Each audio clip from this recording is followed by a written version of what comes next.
Bapak, Ibu, Saudara, dan anak-anak yang saat ini beribadah di rumah.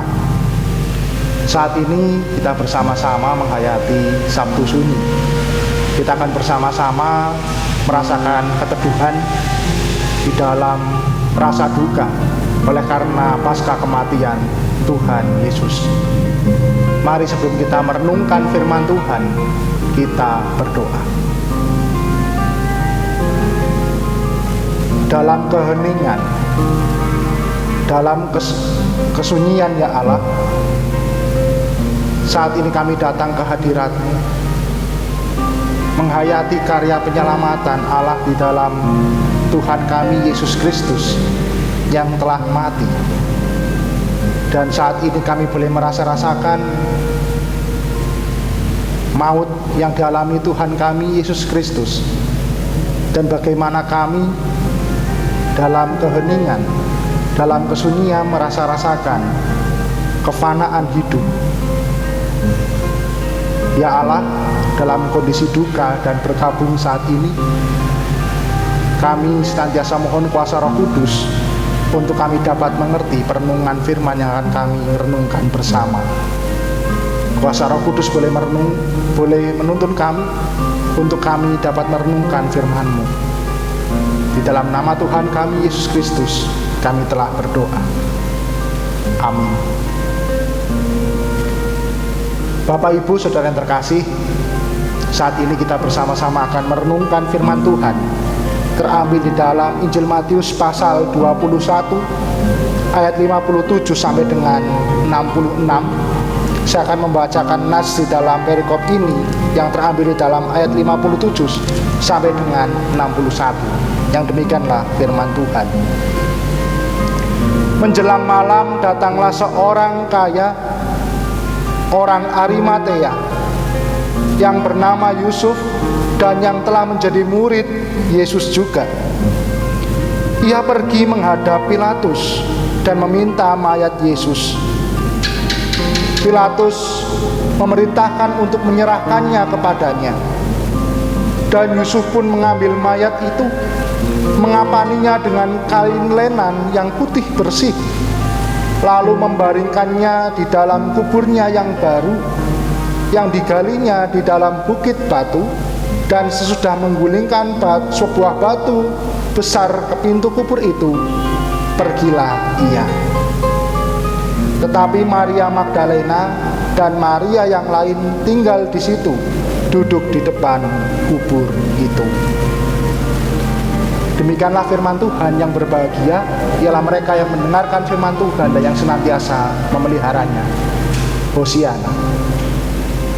Bapak, Ibu, Saudara, dan anak-anak yang saat ini beribadah di rumah, saat ini kita bersama mengambil waktu hening, waktu teduh di dalam kita menghayati pasca kematian Tuhan Yesus. Saat ini kita bersama-sama menghayati satu sunyi di antara Jumat Agung dan kita besok merayakan kebangkitan Tuhan Yesus dalam perayaan Paskah. Bapak, Ibu, Saudara, dan anak-anak, Sabtu Sunyi menjadi bagian di dalam kita untuk merenungkan kembali Tuhan Yesus yang telah mati dan bagaimana kita memaknainya di dalam keteduhan, di dalam keheningan, dalam refleksi kedukaan dan perkabungan. Adapun saat ini kita akan merenungkan dengan tema tetap berkarya dan berdoa di tengah perkabungan. Cerita yang menarik ketika kita boleh merenungkan pasca Tuhan Yesus mati,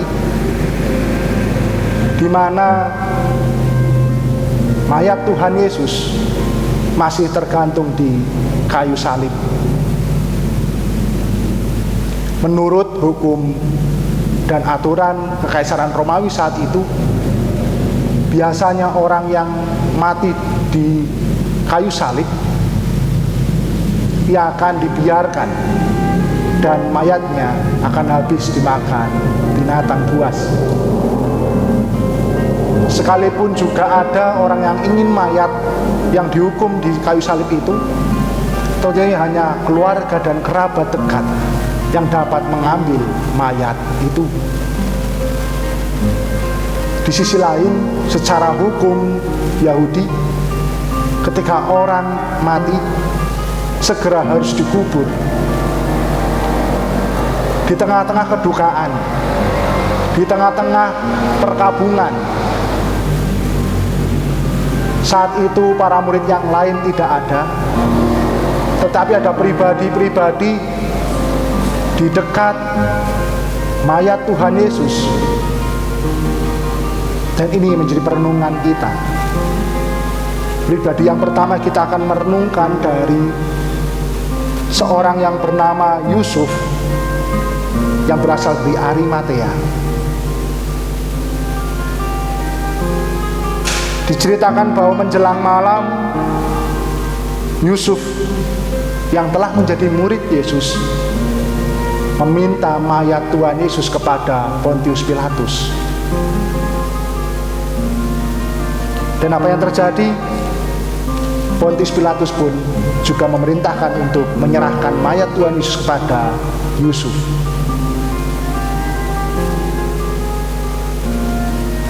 Jikalau kita melihat kesaksian di Lukas, Yusuf adalah salah satu pribadi dari anggota majelis besar yang ternyata dalam hal ini Yusuf,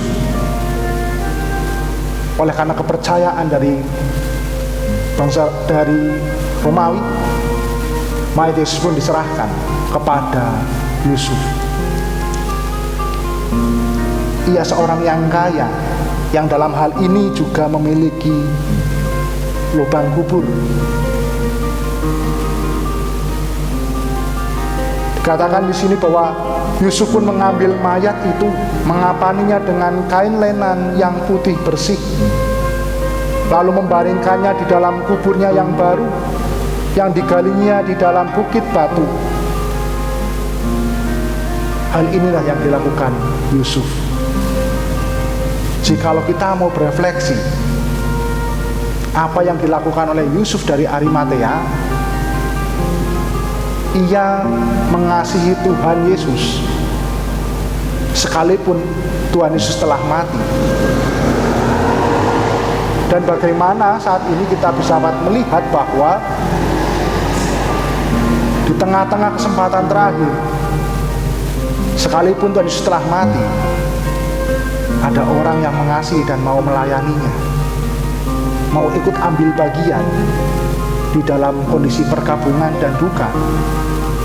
Ia mau dekat dan tidak lari seperti murid yang lain, tetapi ia dekat dan mau melayani. Hal inilah yang menjadi dasar di dalam kita boleh merenungkan di tengah perkabungan, di tengah-tengah para murid Tuhan Yesus yang lari, takut. Tetapi ada pribadi yang berkarya, yang menyatakan pelayanannya sekalipun Tuhan Yesus telah mati. Di sisi lain, bagaimana ada pribadi-pribadi yang berjaga, yang masih mengharapkan akan segala apa yang dikatakan Tuhan Yesus saat ia masih hidup, bahwa ia akan bangkit. Pribadi-pribadi yang telah merasakan kasih Tuhan dan sungguh mengasihi Tuhan, yakni para perempuan Maria Magdalena dan Maria yang lain yang duduk di depan kubur itu. Seorang perempuan yang lemah, yang masih berkabung dan berduka, melihat dan merasakan cinta yang sungguh dari Tuhan Yesus ketika masih hidup, dan setia saat Tuhan Yesus mati pun mendampinginya. Bapak, Ibu, Saudara, dan anak-anak, Sabtu Sunyi menjadi sebuah perenungan bagaimana Tuhan Yesus yang telah mati, dan dalam pengakuan yang kita imani, ia turun dalam kerajaan maut. Maut diterimanya, maut dialaminya. Ia merasakan penderitaan, ia merasakan ditinggal Allah, ia merasakan bagaimana di tengah-tengah penderitaan dan sakitnya, dan bagaimana mengalami maut itu tentunya menjadi sebuah refleksi bagi kita, bahwa itulah upah dosa kita manusia yang telah ditanggungnya.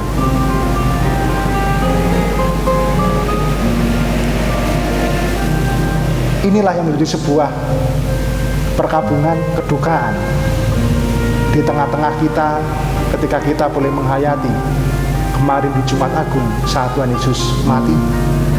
Tetapi di tengah-tengah perkabungan ini kita memiliki pengharapan akan kebangkitan Tuhan Yesus di hari Paskah. Tentunya ini yang membuat kita dapat mengerti bahwa Sabtu Sunyi tidak berdiri sendiri, tetapi di antara rasa duka oleh karena kematian Tuhan, tetapi ada juga harapan yang kita hayati di dalam kebangkitan Tuhan Yesus. Bapak, Ibu, Saudara, dan anak-anak, mari di dalam kedukaan perkabungan ini kita mengingat akan karya, akan pelayanan, akan apa yang dilakukan oleh Yusuf Arimatea. Ia melayani Tuhan Yesus sekalipun sudah mati. Memang tidak diceritakan secara lengkap bahwa Yusuf saat itu juga melayani Tuhan Yesus ketika Tuhan Yesus hidup. Tetapi ketika para murid lain tidak ada di tengah-tengah perkabungan itu, Yusuf ada di situ. Sekalipun berkabung, berduka, merasakan kesedihan, keputusasaan orang yang dikasihi telah mati, tetapi ia tetap melayaninya dengan sungguh. Bahkan ia meminta mayat Yesus dan melakukan pelayanan yang sungguh sangat baik, mengapaninya dengan kain linen yang bagus, bahkan membaringkannya di kubur yang ia miliki. Yang kedua, belajar dari Maria Magdalena dan Maria yang lain yang tetap terjaga berdoa. Dalam hal ini ternyata menjadi bagian yang penting, menghayati dalam kedukaan untuk tetap memiliki pengharapan, untuk tetap senantiasa memiliki semangat dalam cinta kasih. Terlebih apa yang telah dinyatakan Tuhan ketika ia masih hidup akan pernyataan kebangkitannya. Saudaraku, di Sabtu Sunyi ini kita juga dengan bersamaan suasana perkabungan dunia oleh karena penyebaran virus corona. Mari bersama-sama kita tetap berkarya, tetap melayani, tetap bekerja. Sekalipun ada banyak yang membuat kita takut, ada yang membuat kita putus asa, ada yang membuat semangat kita luntur. Tapi mari, bagaimana Tuhan Yesus yang sudah berkarya, menyatakan karyanya yang turun dalam kerajaan maut untuk menyelamatkan kita, orang berdosa. Dan seperti Yusuf yang boleh melayani mayat Yesus dan boleh melakukan yang terbaik dalam pelayanannya, ini menjadi perefleksian bagi kita di tengah-tengah perkabungan oleh karena virus corona.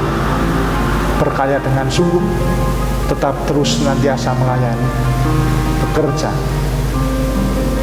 Di sisi lain, tidak hanya berkarya, tetapi ketika kita boleh di rumah bersama dengan keluarga, terbatasnya aktivitas, kontak fisik dan sebagainya, di tengah perkabungan tentunya ini menjadi sebuah dasar di dalam kita juga untuk tetap menghayati persekutuan di dalam doa.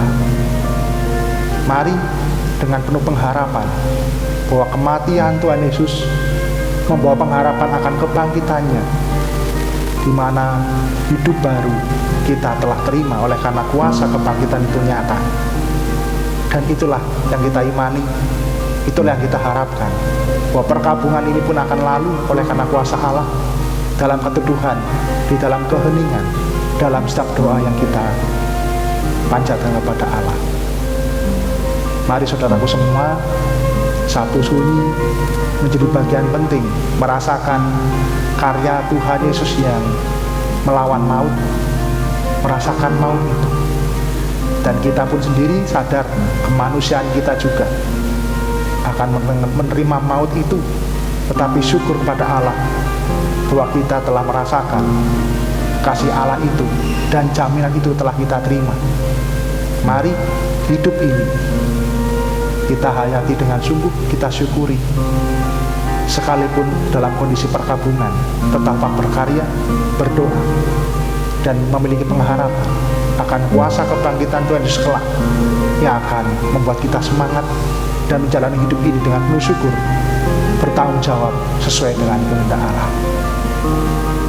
Roh Kudus memampukan kita menghayati keheningan Sabtu Sunyi dan merasakan kasih Tuhan. Tuhan memberkati. Amin.